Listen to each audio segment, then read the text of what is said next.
Good afternoon, Miss Mary Jane. Good afternoon, ma'am. Okay, Miss Mary Jane, can you tell me about yourself?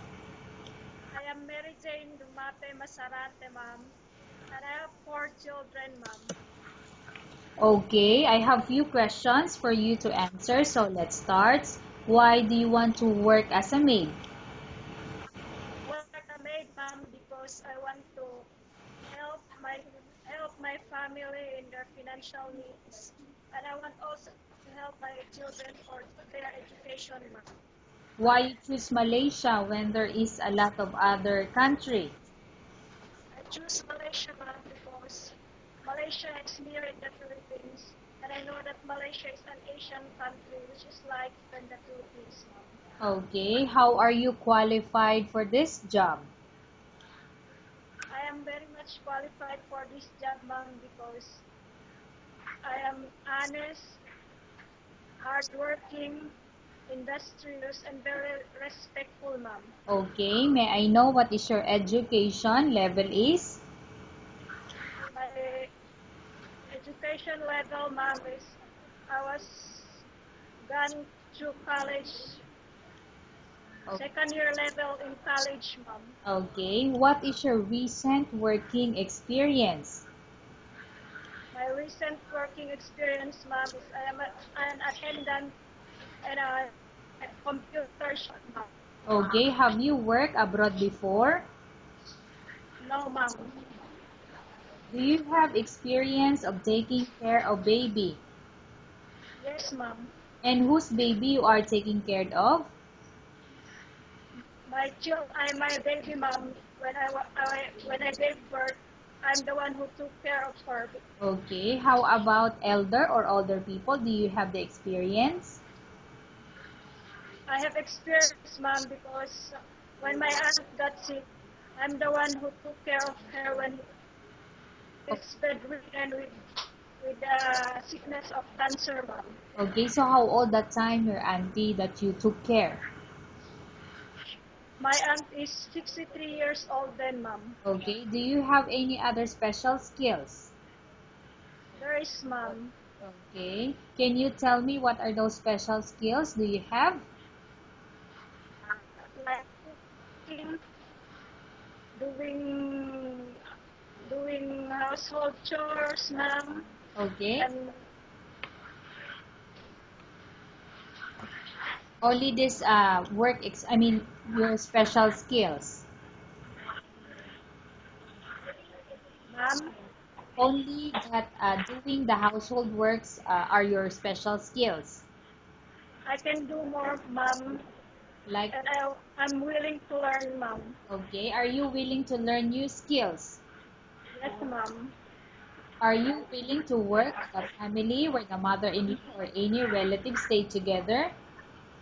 Yes, ma'am. Currently, are you still working now? Yes, ma'am. Okay, so may I know what is your work if you are still working? I'm a full-time mom with my kids, ma'am. Can you repeat again, Miss Mary Jane? Are you still working now? Yes, ma'am, and I'm working at the computer shop to earn a living for my children, ma'am, and at the same time, full-time mom for my kids. Okay, so you work in a computer shop. What is your position in a computer shop? Attendant, ma'am. Okay. Do you have do you know how to cook? Yes, ma'am. What sort of food can you cook? Filipino food, ma'am, like adobo, mechado, afritada, and tinola, ma'am. Okay. Are you aware that you will have to do washing, cleaning, ironing, and cooking? Yes, ma'am. From all the house chores like cooking, cleaning, ironing, and washing, which do you like most? Cooking, ma'am, and cleaning, ma'am. If ever you were selected to work in Malaysia, who will take care of your kids? My sister, ma'am, and my brother. You are not allowed to use handphone or cell phone during working hours. Yes, ma'am. You are only allowed to use handphone or cell phone after you finish all the works and when going to bed. Yes, ma'am. You are strictly needed to surrender the handphone to your employer in the morning, and your employer will return back to you once you're going to bed. Yes, ma'am. If ever your employer finds out that you're abusing your handphone and it's affected your work performance, your employer will confiscate your handphone and you're not allowed to hold it anymore. Instead, your Yes, employer will allow you to call to your family 3 times in a month. You're only allowed to bring normal phone and you're not allowed to bring smartphone. Are you agreed for the terms and condition? yes, ma'am. Are you agreed to the rules and regulation for the handphone? Yes, ma'am. How many years is the contract as you agreed and understand? 2 years, ma'am. Can you describe for me your ethics or your attitude? I'm very respectful, ma'am. Very kind, industrious, ma'am. Okay. How can you assure to us that you will work hard in Malaysia? I'll assure you, ma'am, that I will work hard in Malaysia because I have to find I I have to find I have to provide the financial needs of my children, ma'am. Okay. Can you promise not to use the telephone without the permission of your employer? Yes, ma'am. Can you promise not to put on makeup but to dress properly while work? Yes, ma'am. Can you promise not to invite friends and relatives without the consent of your employer? Yes, ma'am. Can you promise not to ask for advance salary from your employer under any circumstances? Yes, ma'am. Do you really understand of the rules and regulation of the agency? Yes, ma'am. Do you pay any placement fee for you to come to Malaysia to work as a maid? No, ma'am. Do you have any history of sickness, example breast cancer or any other illness? None, ma'am. Do you suffer from any skin diseases, allergy, or physical defect? Yes, ma'am. Okay, so may I know what type of skin diseases, allergy, or physical defect? Allergy, ma'am. Okay. Do- Have you suffered from any serious illness? None, ma'am. Do you smoke? No, ma'am. Do you have any tattoo in your body?